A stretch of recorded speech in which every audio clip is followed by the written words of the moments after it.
الحمد لله نحمده ونستعينه ونستغفره ونؤمن به ونتوكل عليه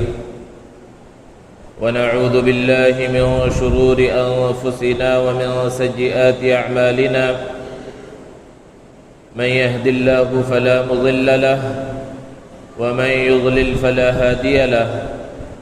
ونشهد أن لا إله إلا الله وحده لا شريك له ونشهد أن سيدنا ومولانا محمدًا عبده ورسوله صلى الله تعالى عليه وعلى آله وأصحابه وبارك وسلم تسليمًا كثيرًا أما بعد فأعوذ بالله من الشيطان الرجيم بسم الله الرحمن الرحيم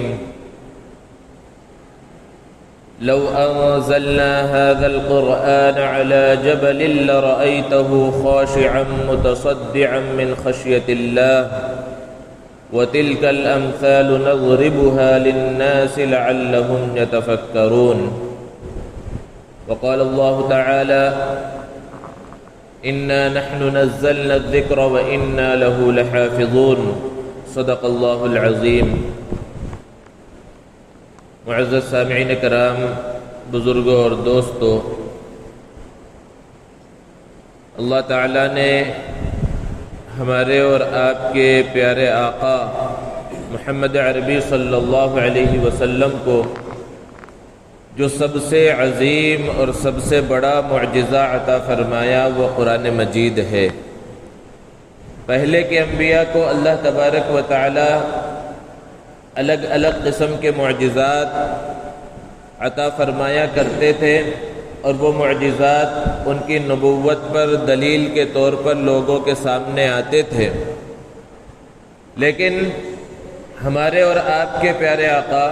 محمد عربی صلی اللہ علیہ وسلم کو یوں تو بہت سارے معجزات عطا فرمائے گئے، جس میں سے ایک بڑا معجزہ معراج کا معجزہ بھی ہے، لیکن سب سے بڑا معجزہ وہ قرآن مجید کی شکل میں اللہ تبارک و تعالی نے محمد عربی صلی اللہ علیہ وسلم کو عطا فرمایا کہ یہ قرآن اور اس کا پیغام یہ کبھی ختم ہونے والا نہیں، کبھی پرانا ہونے والا نہیں ہے، یہ ہمیشہ کے واسطے ہے، یہ انسان کی زندگی کا نظام ہے، نظام حیات اس کے اندر موجود ہے۔ اور یہ اتنا عظیم کلام ہے کہ اللہ تعالیٰ نے فرمایا ہے قرآن مجید میں کہ یہ بہت بڑی امانت ہے جو اس امت محمدیہ کے سپرد کی گئی،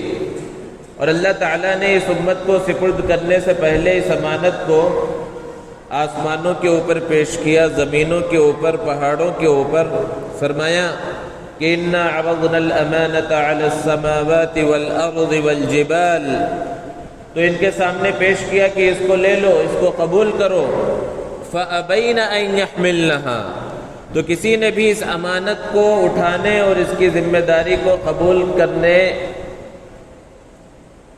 نہیں کیا، ہر ایک نے اس سے انکار کر دیا، وَأَشْفَقْنَ مِنْهَا، اور اس کی ذمہ داری سے سب کے سب ڈر گئے،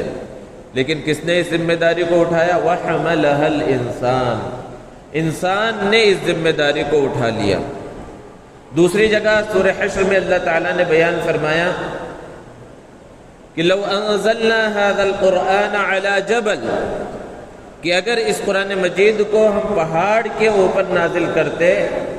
لرأيته خاشعا متصدعا من خشية اللہ،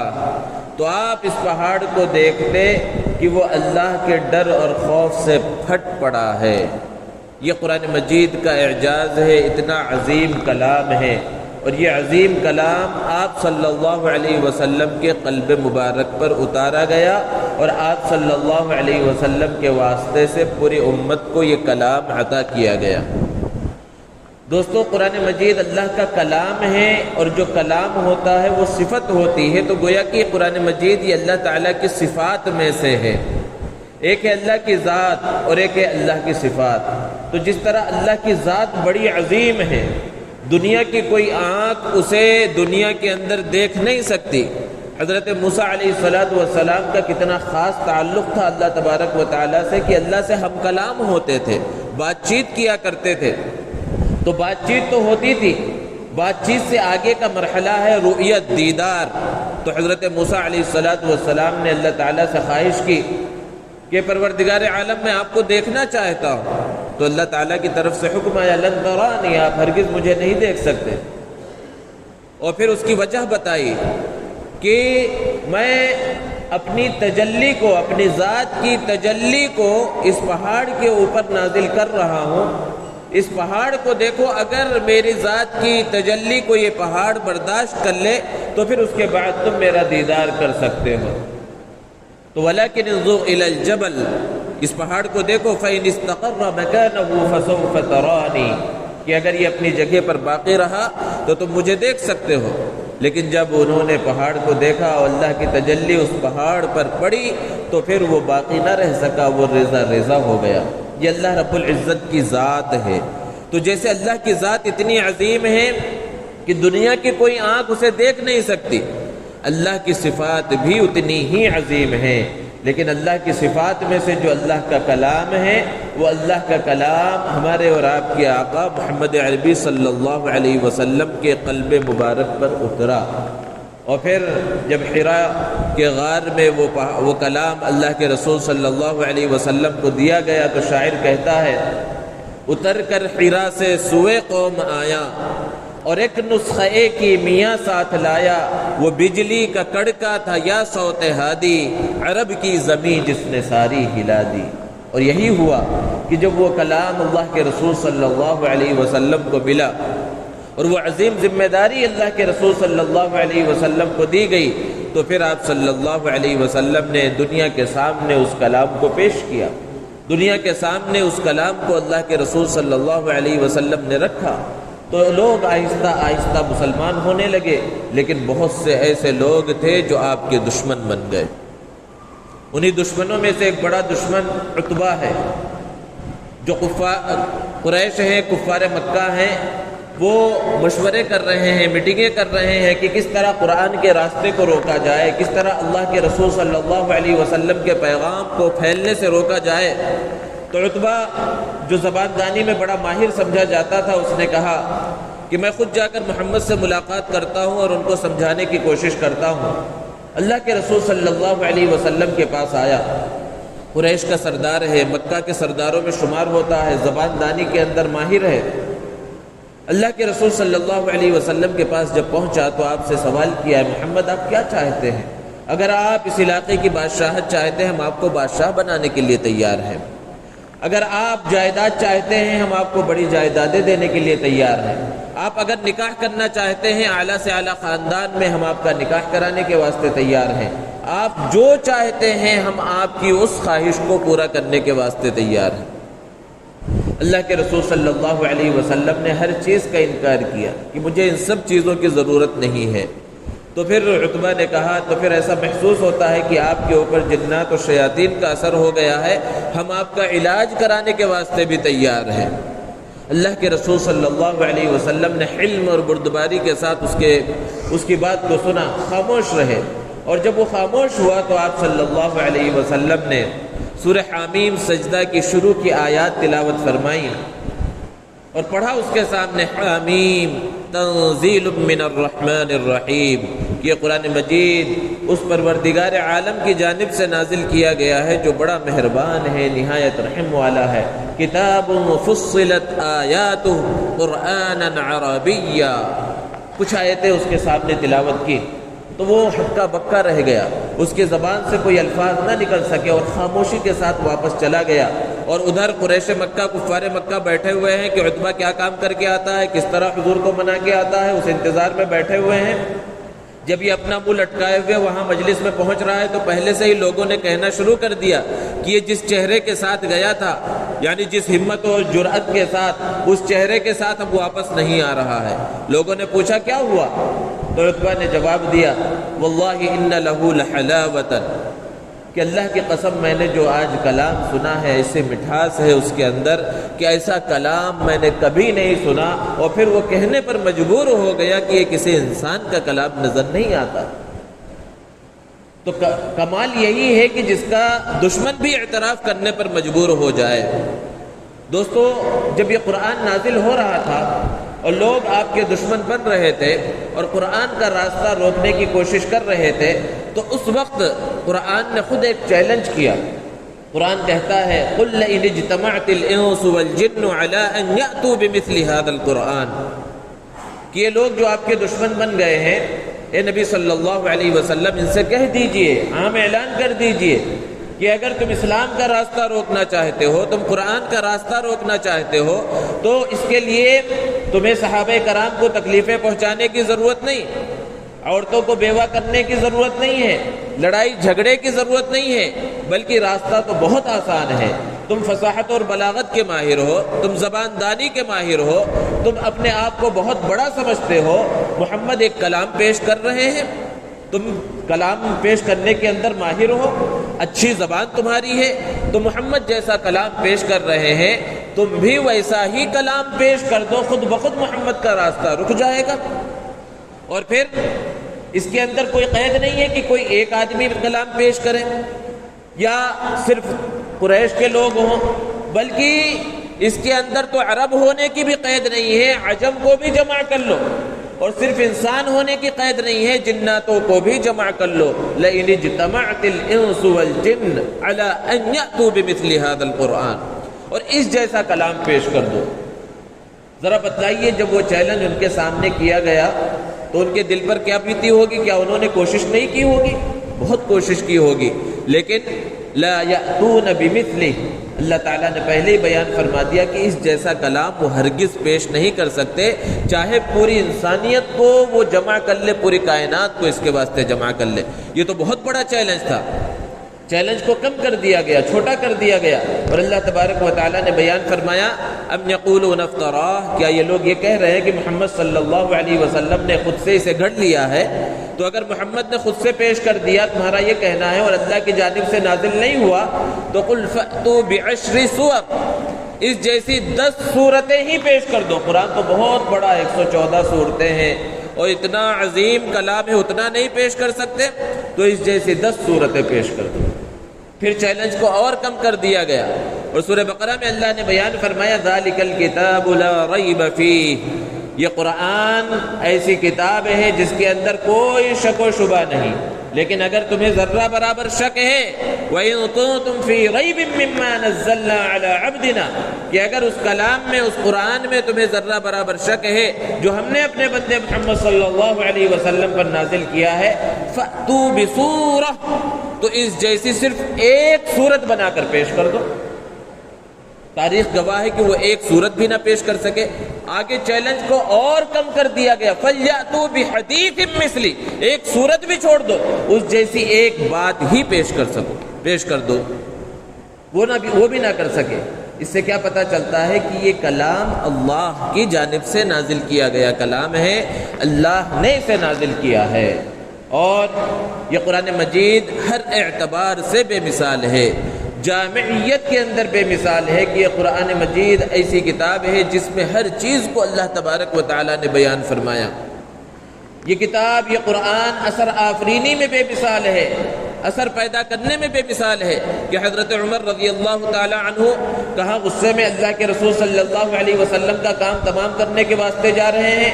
بہن بہنوئی کے بارے میں پتہ چلتا ہے، انہیں خوب مارتے ہیں، وہ خون سے تربتر ہو جاتے ہیں، لہو لہان ہو جاتے ہیں، لیکن پھر جب اللہ کا کلام ان کے سامنے پیش کیا جاتا ہے تو وہ دل کی سختی ختم ہو جاتی ہے، اور پھر کیا حال ہوتا ہے کہ ایک طرف جا رہے تھے اللہ کے رسول صلی اللہ علیہ وسلم کا کام تمام کرنے کے واسطے، پھر اسی حال میں اللہ کے رسول صلی اللہ علیہ وسلم کے پاس جا رہے ہیں قرآن کے پیغام کو قبول کرنے کے واسطے۔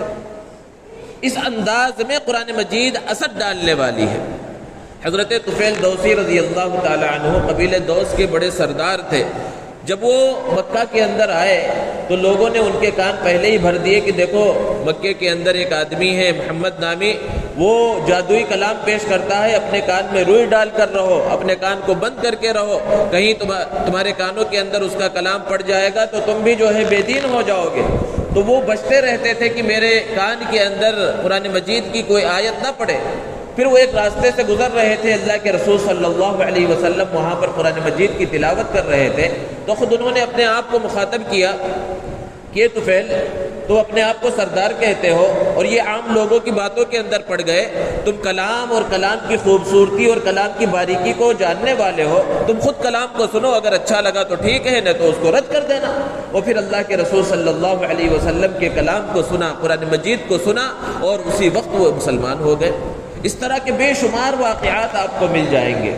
تو یہ جامعیت کے اندر بے مثال ہے, اثر آفرینی کے اندر بے مثال ہے, اسی طرح اپنی حفاظت میں بھی بے مثال ہے کہ اللہ تبارک و تعالیٰ نے قرآن مجید کو نازل فرمایا, دیگر آسمانی کتابوں کو بھی اللہ تبارک و تعالیٰ نے نازل فرمایا, لیکن ان کی حفاظت کی ذمہ داری اللہ تبارک و تعالیٰ نے نہیں لی, اس لیے اس کے اندر بے شمار تبدیلیاں ہو چکی. انجیل بائبل کے بارے میں ہے کہ حضرت عیسیٰ علیہ السلام کو جب آسمانوں پر اٹھایا گیا, اس کے بعد ہی بائبل کے 133 نسخے پائے جاتے تھے, اور پھر انہوں نے آپس میں مشورہ کیا اور مشورے سے 129 نسخے منسوخ کر دیے گئے, اور پھر بعد میں 4 نسخے رائج ہیں, اور ابھی بھی بائبل کے 4 نسخے پائے جاتے ہیں, اور ان میں بھی آپس میں بہت زیادہ اختلاف ہے. جبکہ قرآن مجید جو اللہ کا کلام ہے وہ 1450 سال پہلے جس انداز میں اللہ کے رسول صلی اللہ علیہ وسلم پر نازل ہوا, اسی انداز میں آج بھی موجود ہے اور قیامت تک موجود رہے گا, کیونکہ اللہ رب العزت نے اس کی حفاظت کا وعدہ فرمایا ہے. قرآن میں اللہ نے بیان فرمایا, اِنَّا نَحْنُ نَزَّلْنَا الذِّكْرَ وَإِنَّا لَهُ لَحَافِظُونَ, کہ ہم نے اس قرآن مجید کو اتارا ہے اور ہم ہی اس کی حفاظت کرنے والے ہیں. اور پھر اللہ رب العزت نے اس کی جو حفاظت فرمائی اسباب کے درجے میں, حالانکہ اللہ تعالیٰ چاہتے تو جس طرح چاہتے اس کی حفاظت فرماتے, لیکن دنیا کا نظام چونکہ اسباب پر رکھا ہے اللہ تبارک و تعالیٰ نے, اس لیے حفاظ کے ذریعے اللہ تبارک و تعالیٰ نے قرآن مجید کی حفاظت فرمائی. اور پھر قرآن مجید کے نسخوں کے ذریعے قرآن مجید کی حفاظت ہوئی کہ اللہ کے رسول صلی اللہ علیہ وسلم کے زمانے میں جب قرآن تھوڑا تھوڑا نازل ہو رہا ہے تو وہ کتابی شکل میں نہیں لکھا جاتا تھا, بلکہ جو کاتبین وحی تھے ان کو اللہ کے رسول صلی اللہ علیہ وسلم لکھا دیا کرتے تھے, اور جیسا موقع ہوتا اس انداز میں قرآن مجید لکھ لیا جاتا, کبھی چمڑے کے اوپر, کبھی پتھر کے اوپر, کبھی ہڈیوں کے اوپر, الگ الگ چیزوں میں قرآن مجید لکھا جاتا رہا اور جمع ہوتا رہا, اور اسی حال میں پورا قرآن مجید نازل ہوا اور اللہ کے رسول صلی اللہ علیہ وسلم دنیا سے تشریف لے گئے. سیدنا ابوبکر صدیق رضی اللہ تعالی عنہ کا دور خلافت آیا, تو اس زمانے میں حفاظ کرام کی ایک بڑی جماعت جب شہید ہو گئی تو حضرت عمر رضی اللہ تعالی عنہ کے مشورے سے حضرت ابوبکر صدیق رضی اللہ تعالی عنہ نے قرآن مجید کو جمع کرنے کا کام حضرت زید بن ثابت رضی اللہ تعالی عنہ کے سپرد کیا, اور پھر پورا قرآن مجید اس وقت جمع کیا گیا,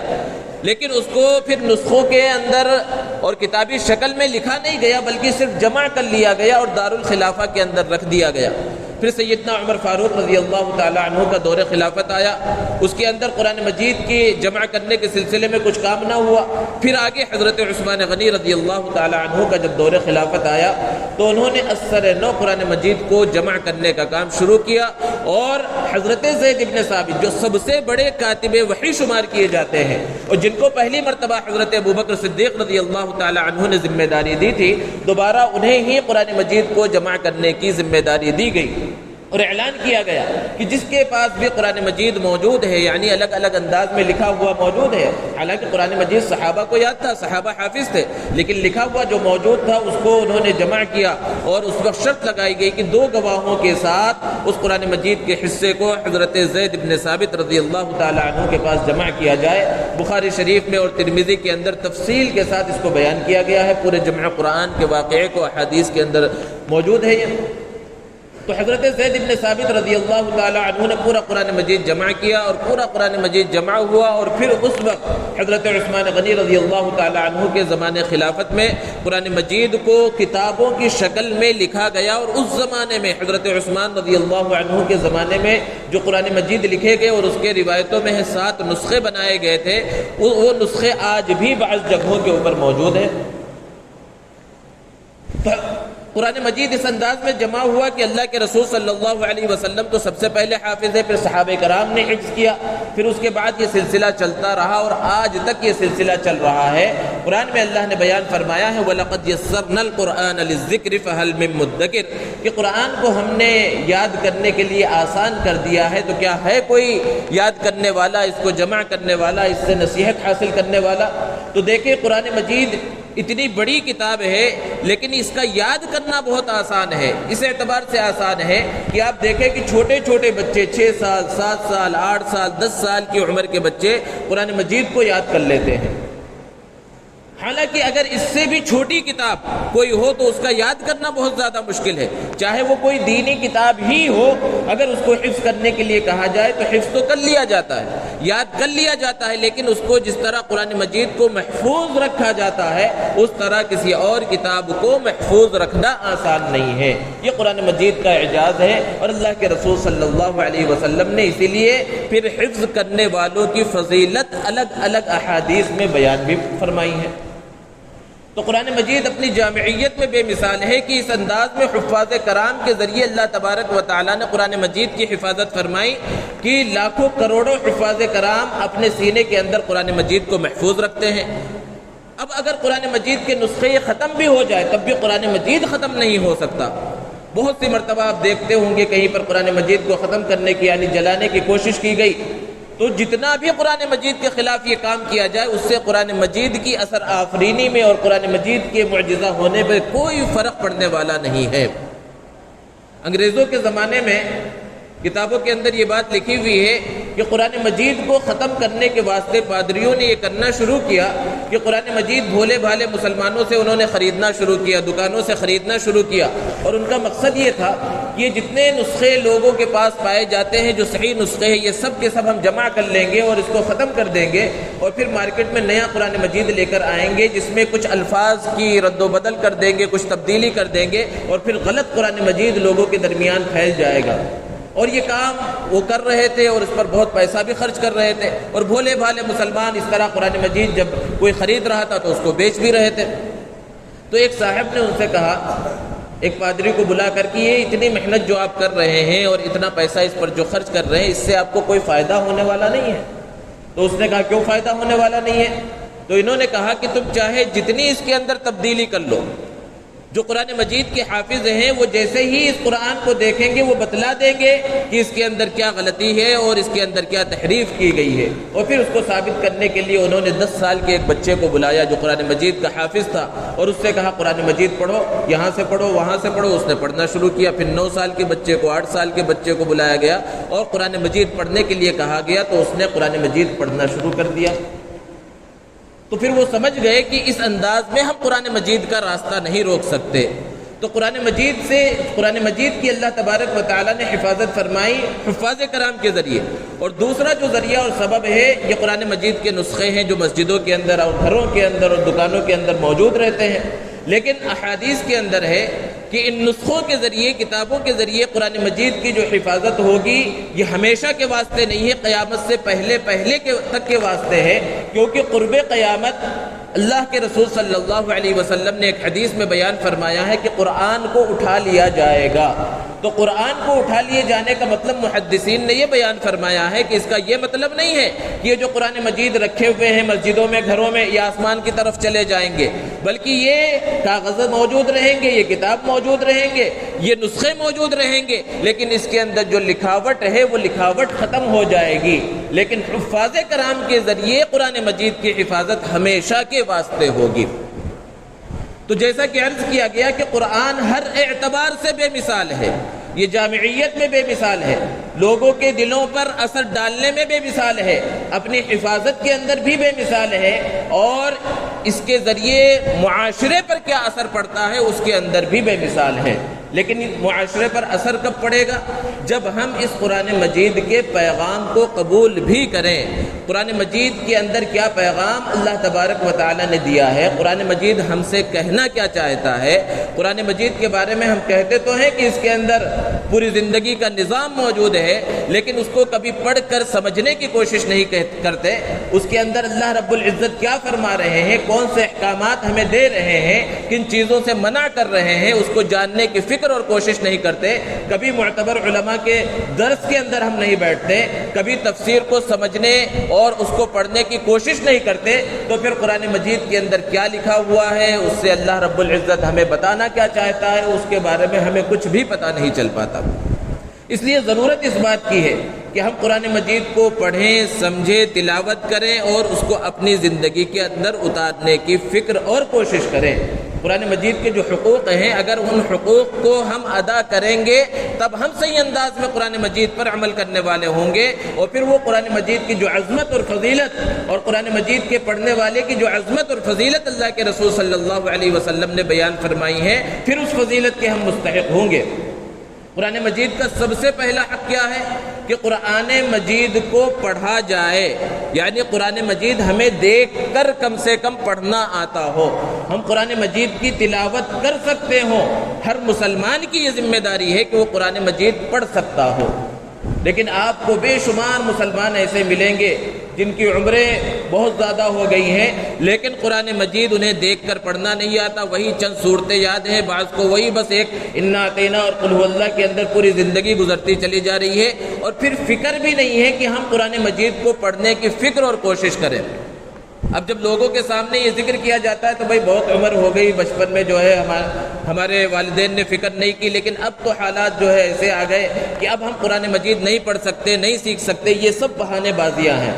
وہ صحابہ کرام رضوان اللہ تعالیٰ علیہم اجمعین جب قرآن مجید نازل ہو رہا تھا تو حضرت ابوبکر، حضرت عمر، حضرت عثمان اور دیگر صحابہ کرام رضوان اللہ تعالیٰ علیہم اجمعین، کیا وہ سب چھوٹے بچے تھے؟ وہ بڑی عمر کے تھے۔ انہوں نے قرآن مجید اللہ کے رسول صلی اللہ علیہ وسلم سے سیکھا اور اس کے اندر انہوں نے کوئی شرم نہیں کی۔ ہندوستان کے ہی ایک صوبے کے ایک بڑے آئی جی صاحب تھے، ایک مدرسے کے اندر قرآن مجید کی تکمیل کا جلسہ چل رہا تھا۔ حفاظ کرام کو دستار بندی دی جا رہی تھی، ان کے سر پر پگڑی باندھی جا رہی تھی اور ان کو سند دی جا رہی تھی حافظ قرآن ہونے کی۔ ان کو بھی مہمان خصوصی کے طور پر دعوت دی گئی تھی، مسلمانوں کا خاص خیال رکھنے والے، مسلمانوں کے ہمدرد سمجھے جاتے تھے۔ تو جب یہ منظر انہوں نے دیکھا تو ان کی آنکھوں میں آنسو آ گئے۔ لوگوں نے ان سے پوچھا کہ حضرت آپ رو کیوں رہے ہیں؟ تو انہوں نے جواب دیا کہ میرے والد نے مجھے بہت پڑھایا، بہت جو ہے پیسہ خرچ کیا، اعلیٰ سے اعلیٰ تعلیم دلوائی اور بڑی یونیورسٹی کے اندر پڑھایا، اور پھر اتنی محنت کی کہ آج جو ہے میں آئی جی بن گیا اور پولیس کے بڑے عہدے پر فائز ہو گیا، اور جہاں جاتا ہوں میری عزت ہوتی ہے، اور یہاں پر بھی دیکھیے آپ لوگ میری عزت کر رہے ہیں، لیکن بچپنے کے اندر میرے والدین نے مجھے قرآن مجید نہیں سکھایا، تو ان بچوں کو دیکھ کر اب رشک آ رہا ہے، اس وجہ سے آنکھوں میں آنسو آ گئے اور میں قرآن مجید کو نہیں پڑھ سکا۔ تو ایک تو یہ ہے کہ اسی طرح آدمی رشک کرتا رہے اور آنکھ سے آنسو بہاتا رہے اور کچھ تڑپ پیدا نہ ہو، سیکھنے کی فکر اور کوشش نہ ہو۔ اور ایک دوسرا واقعہ بھی اسی طرح کا ہے کہ ایک جگہ پر چھوٹا سا مکتب ہے، مکتب کے اندر چھوٹے چھوٹے بچے عام طور پر پڑھتے ہیں اور کوئی ایک پڑھانے والا وہاں پر موجود رہتا ہے۔ تو ایک صاحب آئے جن کی عمر بہت زیادہ ہے اور معذور بھی ہے، یعنی نیچے نہیں بیٹھ سکتے، عام طور پر بچے نیچے بیٹھ کر پڑھتے ہیں۔ تو انہوں نے استاد سے سوال کیا کہ میں قرآن مجید پڑھنا چاہتا ہوں، کیا آپ مجھے قرآن مجید پڑھائیں گے؟ تو انہوں نے کہا ہاں ضرور پڑھاؤں گا، آپ چاہے تو ان بچوں کے ساتھ ہی بیٹھ کر پڑھ لیں اور چاہے تو الگ سے پڑھ لیں، جیسی آپ کی مرضی۔ تو انہوں نے جواب دیا کہ میں پہلے کئی لوگوں کے پاس گیا تو لوگوں نے کہا کہ آپ کی عمر زیادہ ہو چکی ہے، کسی نے کہا آپ جو ہے کرسی پر بیٹھ کر پڑھیں گے، قرآن کی بے ادبی ہوگی، اللہ فلاں کئی باتیں کہی گئی، لیکن ان کے دل کے اندر جذبہ تھا اور انہوں نے وہاں پر پڑھانا شروع کیا۔ ایک رمضان کے اندر قرآن مجید یعنی نورانی قاعدے سے آغاز ہوا اور اگلا رمضان آتے آتے انہوں نے ایک دو پارے اچھے انداز میں قرآن مجید کے پڑھ لیے اور پھر قرآن مجید آہستہ آہستہ انہوں نے پورا مکمل کر لیا۔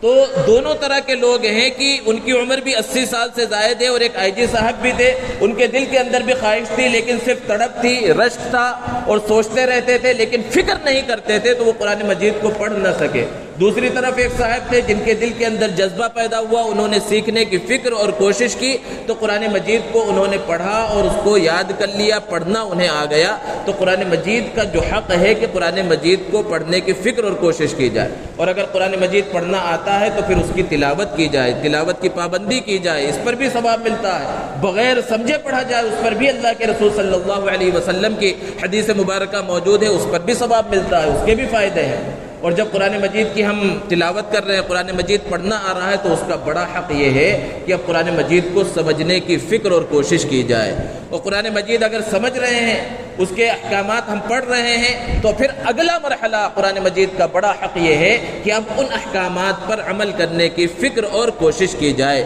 یہ قرآن مجید کے حقوق ہیں، جس طرح ہر چیز کے حق ہیں، والدین کا حق ہے، پڑوسیوں کا حق ہے، اولاد کا حق ہے، اور ان حقوق کو ادا کرنا ضروری ہے، ایسے ہی یہ قرآن جو امانت کی شکل میں اللہ کے رسول صلی اللہ علیہ وسلم کے واسطے سے ہمارے پاس آیا ہے، اس کے بھی یہ حقوق ہیں۔ ان حقوق کو جب ہم ادا کریں گے تو قرآن مجید پر عمل کرنے والے کہلائیں گے، اور اگر ہم نے ان حقوق کو ادا نہ کیا تو بہت بڑی رسوائی آگے ہمارے سامنے ہے۔ قرآن میں اللہ نے بیان فرمایا، وقال الرسول یا رب ان قوم اتخذوا هذا القرآن مهجورا، کہ رسول صلی اللہ علیہ وسلم قیامت کے دن فرمائیں گے کہ اے اللہ، اے میرے پروردگار، میری قوم نے قرآن مجید کو چھوڑ دیا تھا۔ اور جب رسول شکایت فرمائیں گے تو پھر ذرا بتلائیے کیا اس شکایت کو قبول نہیں کیا جائے گا؟ اللہ رب العزت سے دعا ہے اللہ تبارک و تعالی ہم سب کو قرآن مجید کے ساتھ اپنا خاص اور گہرا تعلق پیدا کرنے کی توفیق عطا فرمائے اور اس پر عمل کرنے کی توفیق عطا فرمائے۔ وآخر دعوانا الحمد للہ رب العالمین۔